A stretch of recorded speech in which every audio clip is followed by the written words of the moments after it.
ولا شعر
اینجا رو ببین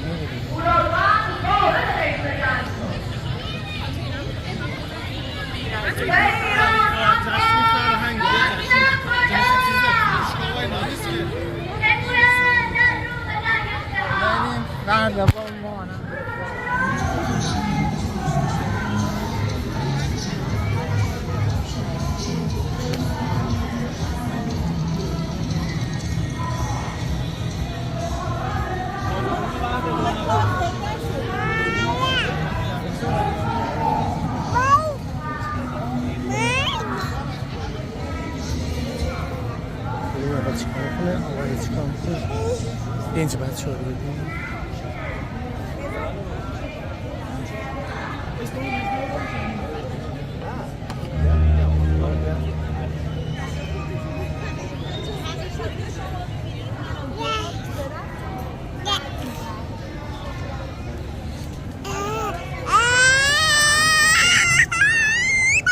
چیه بابا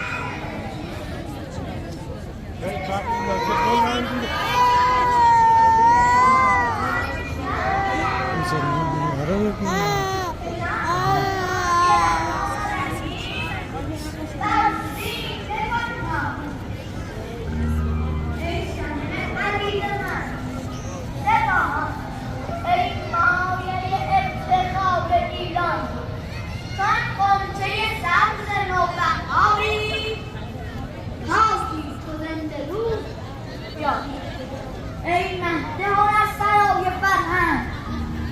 مردان تو شیر اصل جنگ بود شیری به بیشه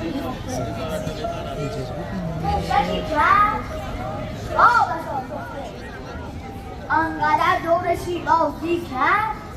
به سر و گوشش تا بازی کرد تا که از خواب شیر شد بیدار متغیر زمون شود رفتار دست بردا گرفت کله موش شد گرفتار موش بازی بود خواست در زیر پنجه له کندش به هوا برده بر زمین زندش گفت ای موش لوسک قاضی با دم شیر میکنی بازی موش بیچاره در حراس گریه کرد و به التماس افتاد گفت که تو شاه وحوش یا من موش هیچ از پیش شاه وحوش شیر از این لابه رحم حاصل کرد پنجه وا کرد و موش را ول کرد اتفاقا 3-4 روز دیگر شیر را آمد این بلا بر سر دام صیاد گیر شیر افتاد عوض گل شیر گیر افتاد موش چون حالشی دریافت از برای خلاص و بشتافت از این نمایش هرچی از این نقال یا از ما انرژی گرفتی یه افتخاری یه دست برای خودت بزن این روایت را من آیلین و آروشا و آراد نیکان برای شما با زبان دل نقل کرده هرچی از این نقالی خوشتون اومد یه دست دیگه هم بزنید مادرها ببینم چیکار میکنید